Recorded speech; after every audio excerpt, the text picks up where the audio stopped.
তো গাইছ আজি আমি আহিছোঁ খানাপাৰালৈ সৰ্ববৃহৎ যুৱ শক্তি সমাৰোহত খানাপাৰাত সকলোকে মাতিছিল যিহেতু আমিও আহি গ'লোঁ এতিয়া মানুহ চাওক গাইছ ভিতৰত আমি সোমাই আছোঁ আৰু দেখাই আছোঁ কি দেখা পাওঁ বাৰু তো ভেৰি হাই কাৰ্যসূচী চলি আছে ভেৰি হাই চিকিউৰিটি আছে গাইছ চিকৰ টিকৰ আনবা নৰা কোনো ৰাখি থ'ব চিকৰ এতিয়া যোনে যি আনিছে চব ৰাখি দিছে আমাৰ কলতে চিকৰ এক পাতে আনিছিল 15 টকা চুনে লাগিল চৰকাৰে দিব লাগিব এতিয়া 15 টকা আমাক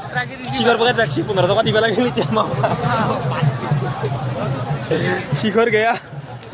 অসমত সৰ্ববৃহৎ যুৱ সমাৰোহ অসমত ভাৰতৰ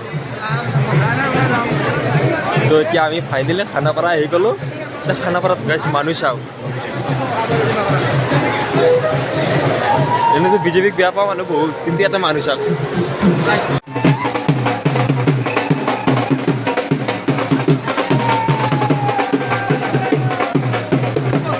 এক জায়গায় রামু বিজেপির মিটিং ঘুরি বসছি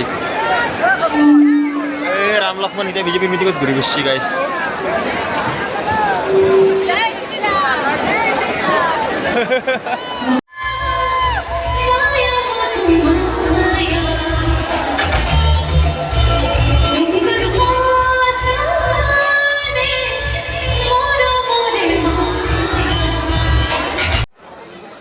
শিৰিষা ভৰদ্বাজ বাইদেউৰ গান শেষ এতিয়া বাৰু অমিত শ্বাহ আহিব নাই হেমন্ত বিশ্ব ডাঙৰীয়াও আহিব নাই আমি ৰখি আছোঁ এনেকৈ আৰু বন্দাবত দি ৰখি আছোঁ আহি পাব আৰু সন্তেক পিছতে ৰৈ আছোঁ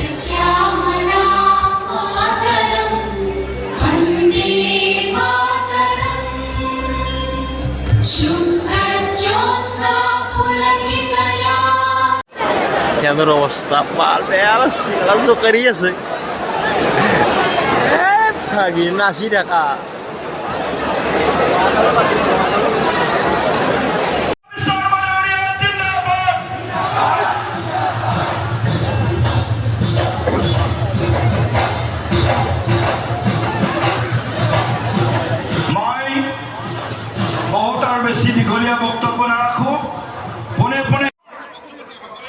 আমাৰ মুখ্যমন্ত্ৰী ডাঙৰীয়া ভাষণ দি আছে আমিও চাই থাকোঁ এতিয়া লাহে লাহে বাৰু ওলাই থাকোঁ মুখ্যমন্ত্ৰী ডাঙৰীয়া অমিত শ্বাহ ডাঙৰীয়া ভাষণ দি আছে আমি এতিয়া ওলাই দিলোঁ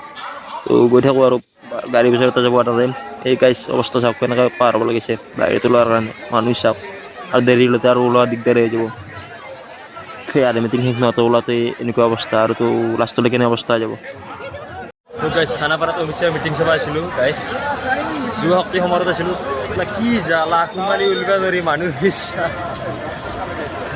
কুমালে গেলা তো গাইছ কিবা আধা ঘণ্টা 1 ঘণ্টা খোজকাঢ়ি গাড়ী বিচাৰি আহি পালোঁ তো এতিয়াও গাইছ অৱস্থা বেয়া থাকিব বাই বাই